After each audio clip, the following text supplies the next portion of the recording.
What's going on, y'all? It's your boy Chin here again today from the Nothing But Facts podcast. I know it's been some time. I know it's been crazy, but hey, we're gonna jump right in. We have some really good college football playoff games this weekend, and let's jump right in. Right, we have some interesting matchups, some matchups that some people thought shouldn't have happened, whatever the case may be. But hey, we'll break each of those first round games down, and we're gonna start off today first with the team that I think has the biggest question marks, and this happens to be the Alabama Crimson Tide, without a doubt, right? They won on the road. They had this game before. They played this team already at home. Didn't go the way they wanted to, but now you have an opportunity. Kalen DeBoer and his guys, Ryan Grubb, Kane Womack, all those guys.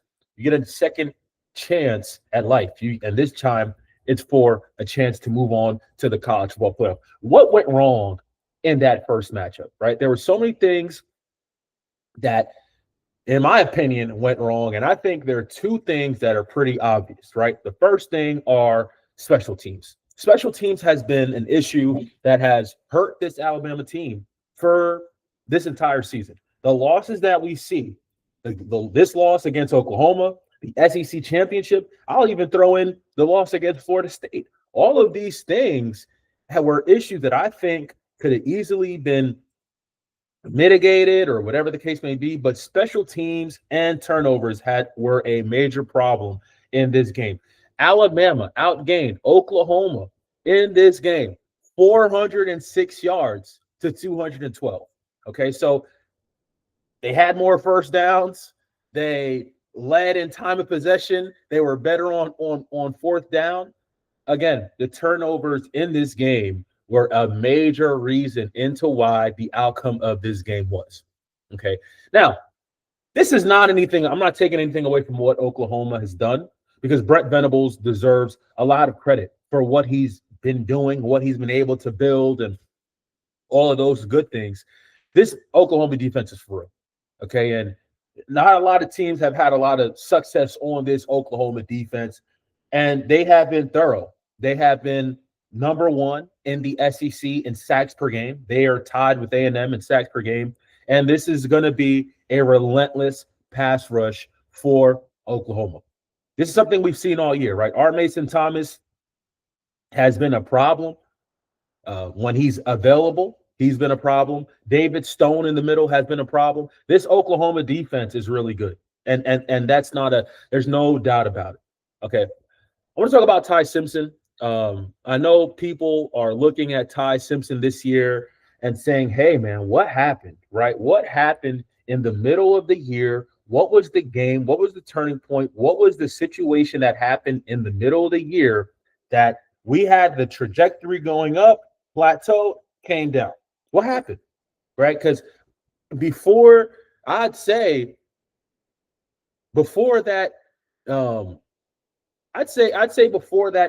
game, right? Before the LSU game, I thought Ty was playing at a really high level. And, I said, hey, man, if he keeps playing this solid, I think Alabama's good. And there was some sort of decline.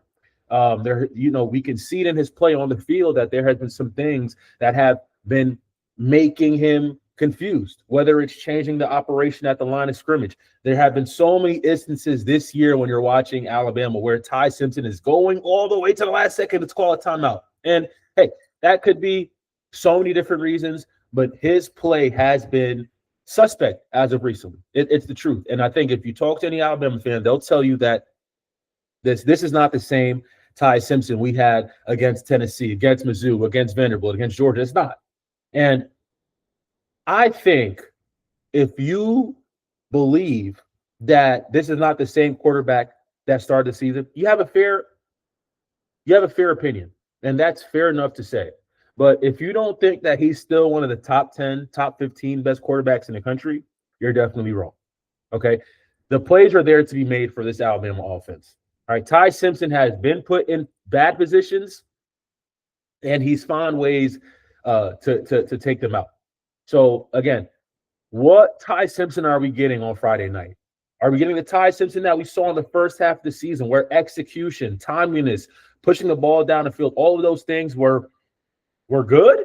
Or are we getting the backhand the backhand part of Ty Simpson, where delays of delaying of games, timeouts, turnovers, just not seeing the field, giving up sacks, not throwing the ball away, just the sloppy plays that we've seen him make as of recently.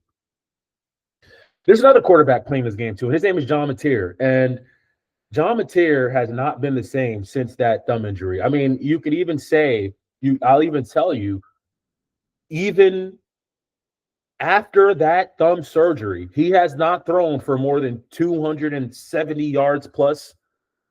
And it's unfortunate because I think, again, he's a really good player.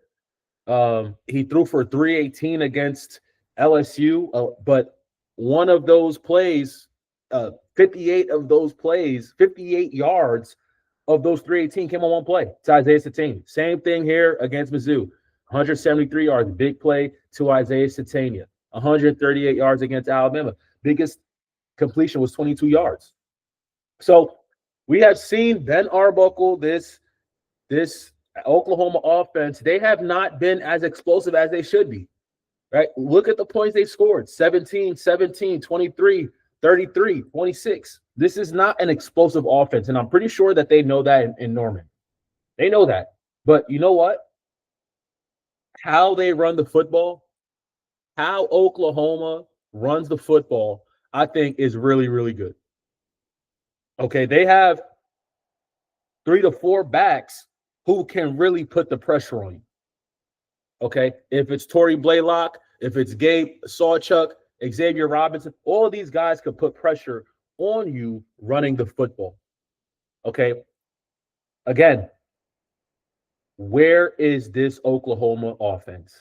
They have not been good as of recently. They have not been explosive. This is not the offense that we thought we were going to see coming in from Washington State. Ben Arbuckle was one of the best offensive coordinator candidates in the pool.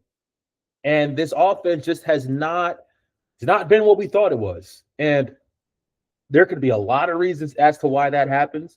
But I would think that after giving this 3-4 weeks off, you've been off for 4 weeks, you gotta come out and play. You gotta come out and play. You gotta come out and play. And I think Oklahoma, the Oklahoma fans are going to be thinking about that in the back of their mind as they're watching this game unfold. Man, we need an explosive play. Man, I remember this offense was supposed to come in and, hey, you got an opportunity at home against a really opportunistic offense, I would say. An offense that sometimes does not look as efficient as they should be. And again, points per game, yards per game, all of these things are paper stats, I mean, not paper stats, right? These are all stats. These are all stats that we see on paper. But where is the game going to be won? Where are we going to see a pathway of victory for either team? What does the Oklahoma win look like? In my opinion, an Oklahoma win looks similarly to what we saw in Tuscaloosa. Winning a turnover battle, winning the battle on special teams, getting short field position, and scoring off of turnovers. Okay, Oklahoma had one offensive touchdown in that game. They had one offensive touchdown in that game when they played the first time. So that tells me that, hey, if I'm Brent Venables, I'm trying to force turnovers. I'm trying to flip the field. We know we have one of the best kickers. We do have the best kicker in the country, Tate Sandell. He won the Lou Groza Award. We have a weapon. And for Alabama, you have to look at this game. Hey, we got to play this game in a phone booth. We have to play this game in a phone booth. We have to execute on third down. Offensive line for communication has to be key because, again, this is one of the most relentless pass rushes in the country. Okay, they're tied with A&M with sacks in the SEC. That's really impressive. Really impressive. So, again, what does the Alabama one look like? Executing on third down, trying to utilize Ryan Williams more and more. He needs to be an X factor in this football game. Okay, I'm not going to sit here and be like, oh, Ryan Williams hasn't done a good job and you know, he's making do of what he can, right? The 3 targets, he's making do of what he can. I think it's about how can they consistently give their best player the football. And that's all it's going to come down to. I don't think this game is going to be a blowout. I think this game is going to be really close. It's hard, right? It's hard to pick Alabama after their last 2 performances in Norman, right? Last year, we saw the performance that they had with Jalen Milroe, 21-6, 21-6 final, right? This year, 23-21, just, a nasty game. And that's what Oklahoma wants to do. They want to make this game nasty. They want to make this game sloppy. And if Oklahoma does that, if Oklahoma could find a way to do that, I think they walk out with the victory. But again, this Alabama team is too good. I think I've read so much on both sides, how both sides are really motivated. But I think this Alabama team, it's hard to beat a team twice. It's hard to beat a team twice in the same calendar year. And I think Ryan Grubb, Kalen DeBoer, Nick Sheridan, that offensive room, I think Kane Womack and his staff, I think they're looking at this game like revenge. And I think Alabama walks into Norman in a absolute grudge fest, a slugfest. I think it's going to be that type of game. I think Alabama walks out with the win, 24-14, 24-17. I could see that sort of number, 27-13, whatever.